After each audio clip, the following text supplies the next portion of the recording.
So my name is Julian Gardner. I'm the Business Development Manager at MilKOR.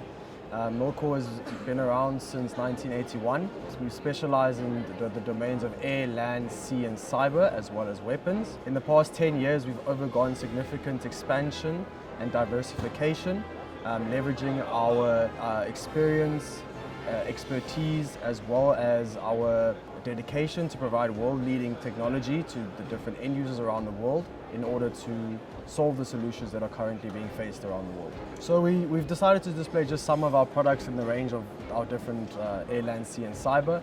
So this is the MilKOR 380. It's the flagship UAV at the moment of our products.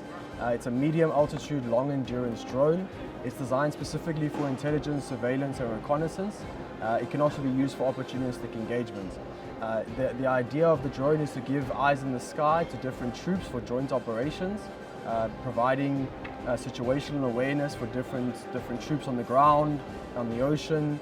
Just that it depends on the mission requirements. We also have our MilKOR 4x4, which is a standout 3 protected armored personnel carrier. It can be used as a variety of equipment, as a command vehicle, an armored ambulance, or just a standard armored personnel carrier. We also have the MilKOR IPC, which is inshore patrol craft. It can be manned or unmanned. It can take for up to 4 passengers for up to 5 days, reaching speeds of up to 50 knots for interception.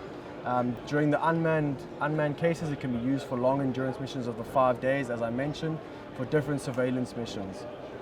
Also, we have the range of MilKOR weapons, the lethal and non-lethal weapons that we have, which include the Super 6, the flagship product, which can shoot low velocity, medium velocity, as well as less lethal.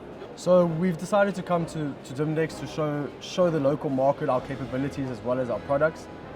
Typically, you get a much better idea of the market when you enter these type of shows, who's here, what's happening. So we wanted to come and do that, as well as all the different delegations that are coming to DIMDEX. We noticed a very large influx at the show. It's their 8th edition, so they've been slowly improving and they have a very good setup here. So we wanted to come here to show our capabilities to the local market, as well as to the international market of delegations that do come to the show.